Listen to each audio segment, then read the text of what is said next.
Hello, everyone.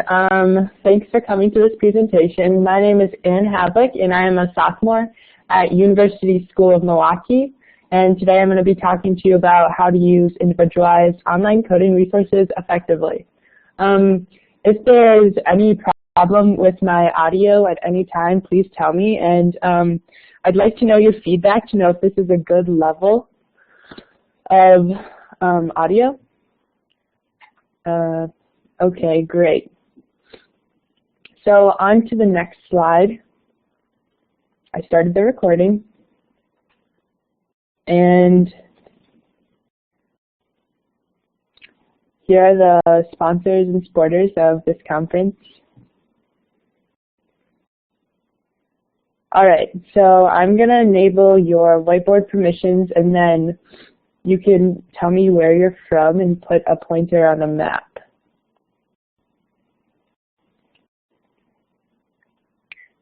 Drag the star over to where you're from, and I'll put a star where I am.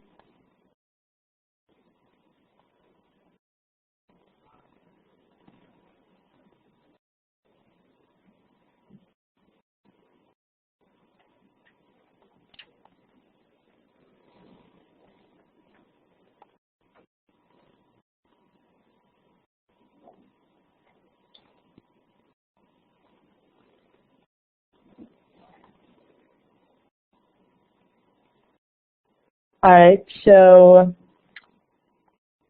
it looks like a couple of you have done that so far, so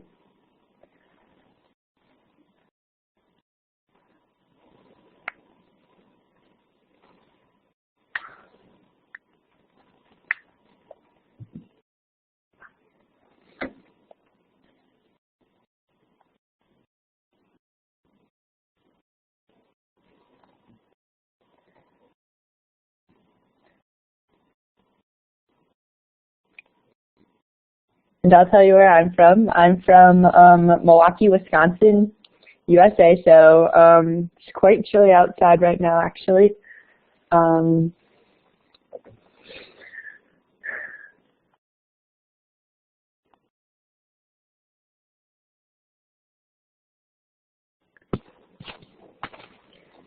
Okay.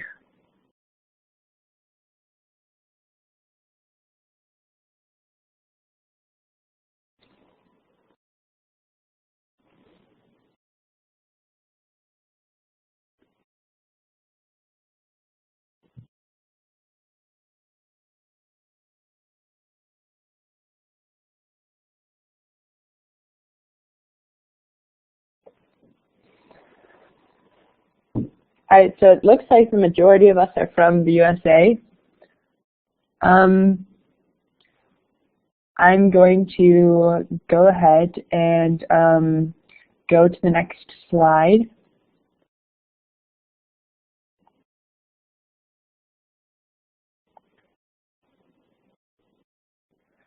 So as I said, my name is Havlik, and I'm from University School of Milwaukee. I'm the current 10th grader here.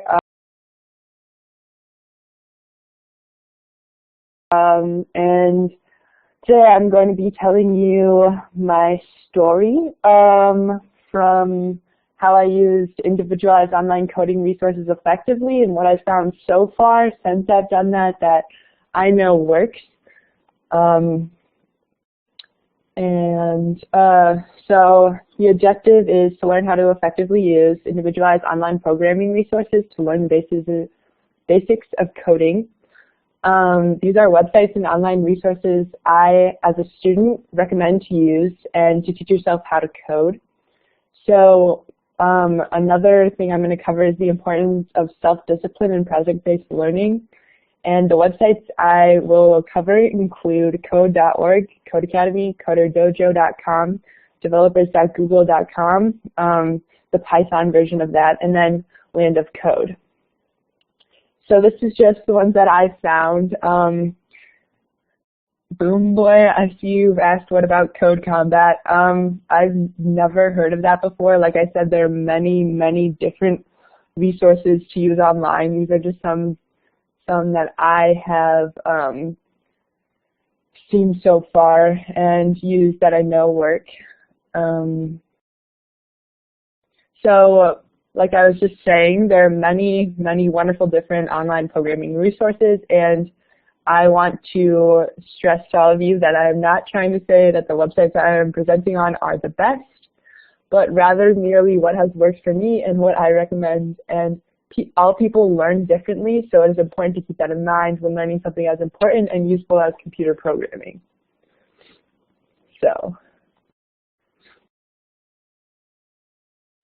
So why is it even important to learn to code? Well, firstly, it improves your self-discipline and problem-solving skills. There are many job opportunities that are available to you if you know how to code. There's creative design and thinking that you can learn. And our shift in this world is moving to a dependence on technology, so programming is an important world language. And there are hundreds and hundreds of languages. And please feel free to ask any questions at any time in this session, and I will do my best to monitor the chat and answer them. So, like I was saying, there will be 1.4 million computing jobs by 2020, and there are only 400,000 computer science students. So this is a huge industry. Like, it's great for if you need a job or anything. It's also just a good skill to have, even if you aren't pursuing it as a career. And I got this picture from code.org. So one of the problems with technology and computer science in schools today is that a lot of schools don't offer computer programming classes. And in addition to that, a lot of schools don't recognize them as a credit for one of your math or science requirements. And another interesting statistic that I think it's important to point out, 57% of bachelor's degrees are earned by women, and just 12% of computer science degrees are awarded to women. So there is a very big gap between the amount of men and women in the computer science field. So it's really important that we especially get girls involved and get people learning about why it's so important to learn how to code.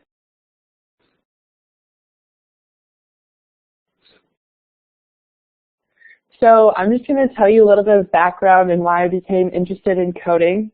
So first of all, I just had a really big curiosity for anything technology. I've kind of like had this passion for it. And then I read a news article probably 4 or 5 years ago in school, and that really got me interested. It was about coding robotics to make like robots do different things, and I wanted to learn more about that, so I started researching that.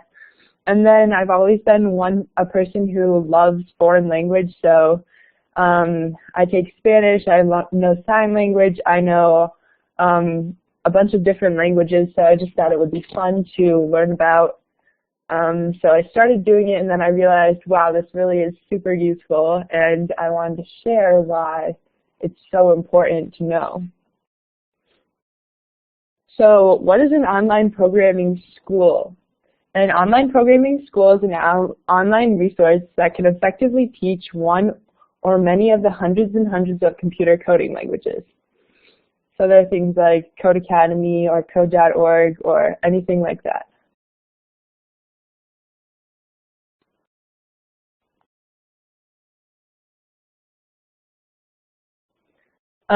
So the first coding resource I'm going to talk about is landofcode.com.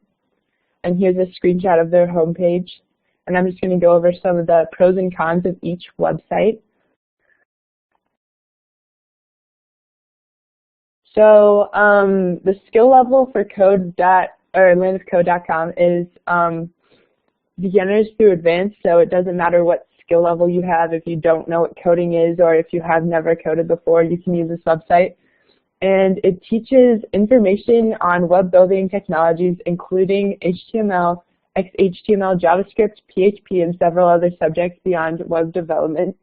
So that's straight from their website, actually. And another really useful tool for whatever you're coding is that they have an online code editor, which is great. And there's a Java tutorial, which I highly recommend. And also, one of the best things is that it's free. Mr. Goonies, the website is just landofcode.com. So here, I'll keep it on the slide so you can maybe write that down or something. And if you don't forget, if you have any questions, please ask me at any time.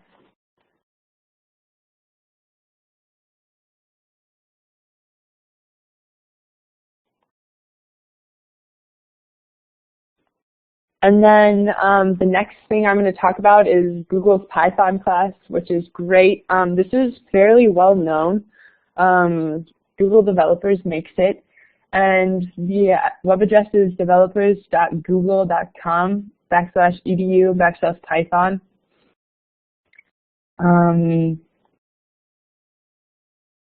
So the skill level, you can be a beginner and then it'll teach you more and more. So this is more like an all-around course. So if you don't know Java, or if you don't know Python or C++, this is a really useful tool. It's fairly easy to like navigate and use. So Google not only has a school for Python, but it also has a school for C++. I tried the ones for Python, and that I thought it was great. And this is also a free way to learn online how to code. And then, of course, there's different online coding clubs. So coderdojo.com is a great way to meet people around the area where you live or the area where you are, to meet up with them into like a free coding programming club. And this is for mainly students. So what Coder Dojo is it's an online network to build a community of free coding clubs for beginning to all ages and skill levels. And it's useful if you want to have a structure and prefer a classroom or a people-to-people interaction environment. So if you don't want to just be like sitting behind a screen the entire time, you can go to one of these and then code together and just have that human aspect to it. And it's also free to use, and it teaches any or all languages that you want to do. You can find clubs for anything. And again, it's based on the different, like your location. Yes, I have. There's where I live in Milwaukee, Wisconsin. I moved recently, but in Indianapolis, Indiana, I moved from Indiana, and there were more coding clubs around there. But on Coder Dojo, I know of one that's in the Milwaukee area. That's by where I live. So it's really fun to go to, and they're all free. So most of the people there are super nice. So this is codingacademy.com, which is awesome. I think this is one of the first resources I used online, because I didn't have any classes or any opportunities available to me. So I had to, when you can't find something that you want to learn in school, you obviously have to dig it out of someplace else. So I Googled it on the internet, and this is one of the first things that showed up. And I was really intrigued by this. It's also a great step-by-step way. I know that if you get stuck on something, they even have like open forums that you can go to and ask questions, and it's really a good community of people that can help you. And like I said, it's pretty straightforward. It teaches you at an appropriate pace. So I'd recommend this for all ages. So the skill level, you don't have to be some fancy expert to do this now. You can just be a beginner like I was, and this is probably my favorite website that I've used because the usefulness of the website and the resources it has and the amount of lessons and areas it has. So that's basically like the amount of languages you can learn, and just all aspects of the website are great. And I really like that help forum. I've used that times before when I needed help, and oops, sorry about that. So it's project-based lessons, and there are also videos to go along with that, and it's free with the creation of an account, which is also free. So it's easily navigable and supports forum, and the support forums are great. The languages it teaches are HTML and CSS, JavaScript, jQuery, Python, Ruby, and PHP. So you can also learn to make an interactive website or make a Rails application. I have not done those yet, but I've used their coding schools before. And then code.org. So these are the makers, or they're a huge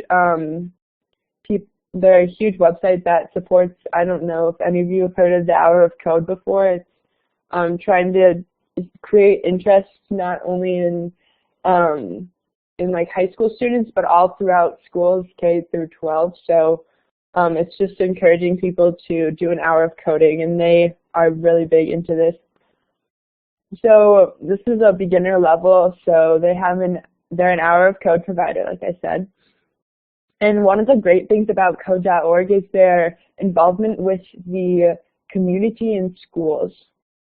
So they teach through project-based learning and also drag and drop coding, like scratch coding, and it's also free, and they mainly use JavaScript. But one of the fun ways that they do this is like through games. So they'll teach you, for example, with drag and drop coding, there's one where it's kind of like Angry Birds characters that you have to navigate around blocks and bombs to get to the green piggy that I've tried. It's great. It's really also friendly for like lower grades, which is great.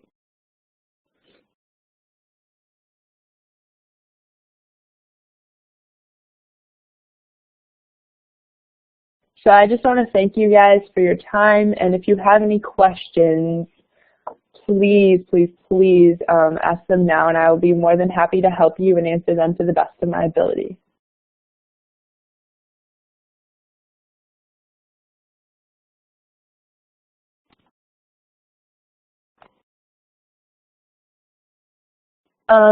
Which website are you referring to? What is the website you referred to by junior?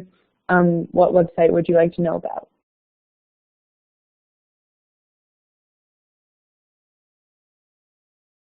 Oh, that was code.org. So I'll flip back to that slide, and you can just write it down.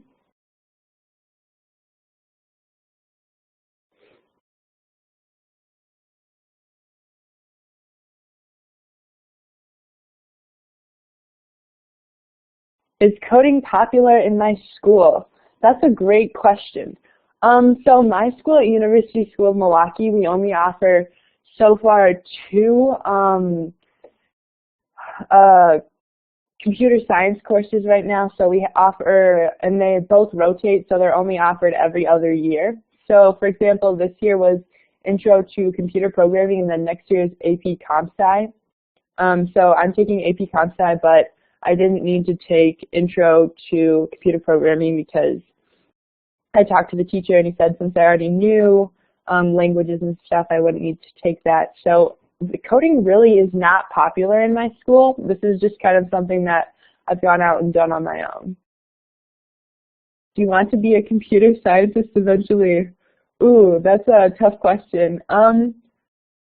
I think so. I think I really would like to be one, at least for now, but you never know what could happen in the future, and I definitely think it's one of the great careers, and it's really useful, and people need to know how to do it. could you cover this website, scratch.mit.edu? I will take a look at it. I've not seen it before. Or are most kids doing it on their own? No, I'd say it's just more of an individual thing. You can teach yourself how to code, and we don't really have we have a coding club here, but I think clubs are another great way to generate interest. Okay. I want to make a platform that teaches K-12 coding like Thinker. What would be your advice to start from? That's a really good question.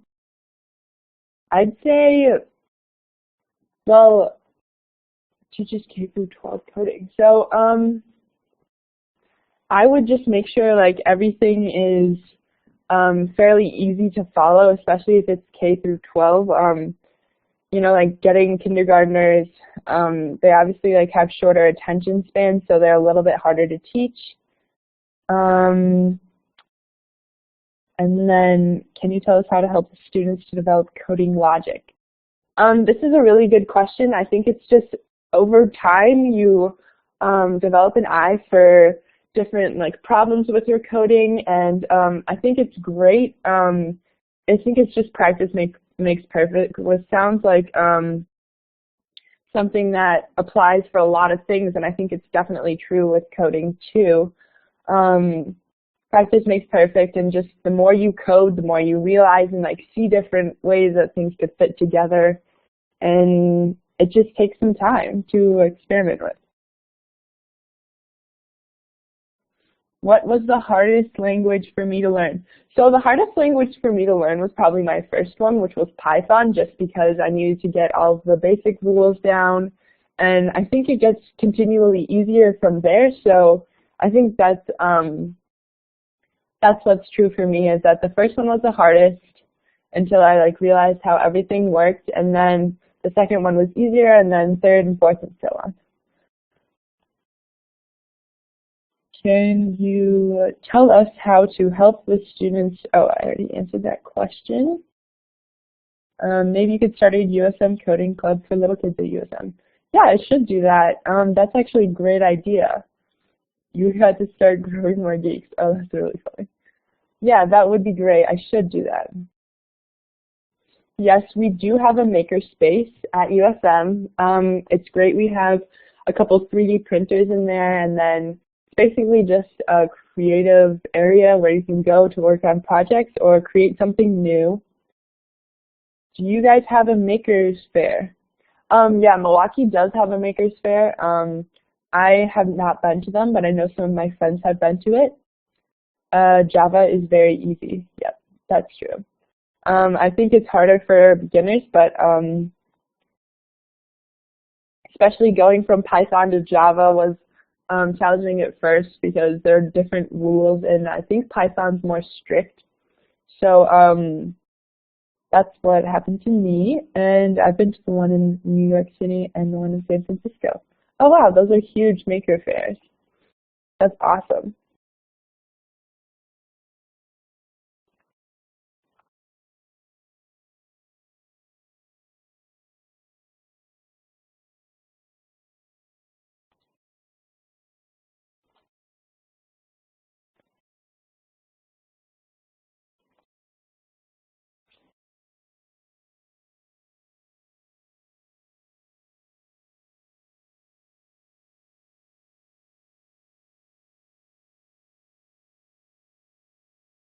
Where do you recommend kids start with coding? So I'd start them with a drag and drop coding program, preferably something kid-friendly, like a game or something that will help them just learn the basics of coding, and then I'd take it from there and then get them started in especially for younger kids, I'd recommend code.org for. They just have a lot of fun games that I know can be entertaining. Have I done any coding on an iPad? No, I have not. I actually have an Apple computer that I code on, and then a Dell laptop. So that is what I use to code.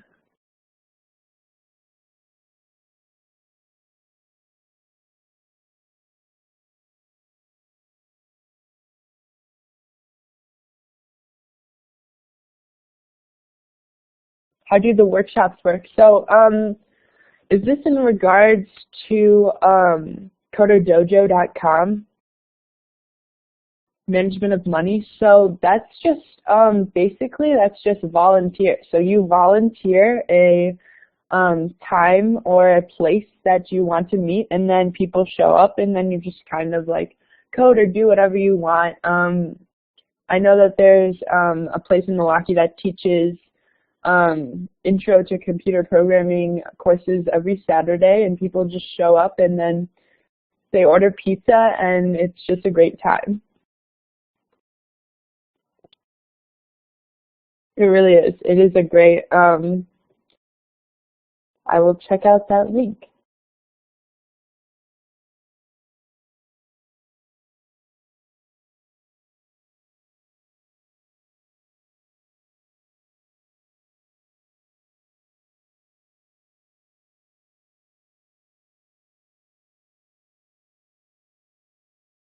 I will put it back to my email slide. My email is 17ahavlik@ga.usmk12.org. So if you come up to any other, or if you come up with any other questions, please email them to me, and I will try to get back to you as soon as possible. And like I said, if you just any questions.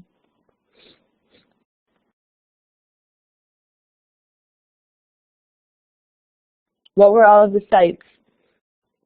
Okay, so I'll go back if they're done copying down this email.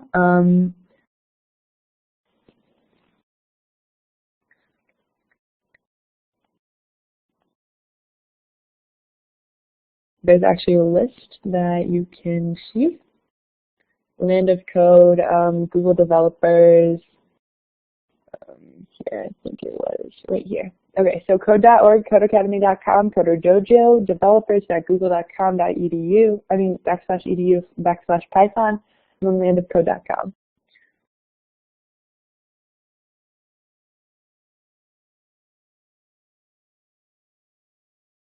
What site do I recommend? Okay, great. So the comment says, I've used code.org and would like to move on to actually writing code. What site do you recommend? First, I'd recommend Code Academy. So that's just something that will teach you the basics and stuff that you can use. That's what I would recommend is Code Academy because I don't know, what language have you, is it just drag and drop that you've used on code.org, or what language have you used? Mr. Platteville, or Mrs. Platteville, I'm not sure. Drag and drop. Yep, so if you've done drag and drop programming, I'd start with, for example, Code Academy's Java program, so that way that'll ease you really nicely into actual writing code, and that is what I would recommend.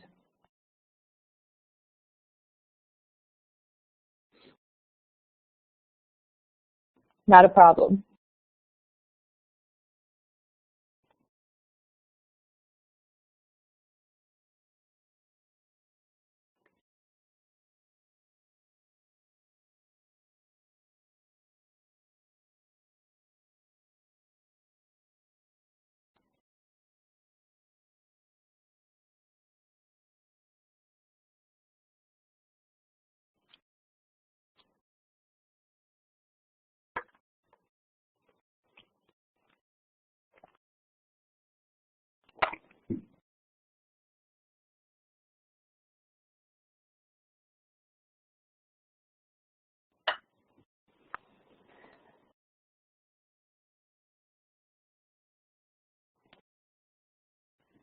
Okay, thank you very much for coming. I'd appreciate to hear your feedback. If you want to send me an email, or if you have any other questions, please feel free to contact me. And that is what, if you any questions at all, like, don't hesitate at all. So thank you for coming.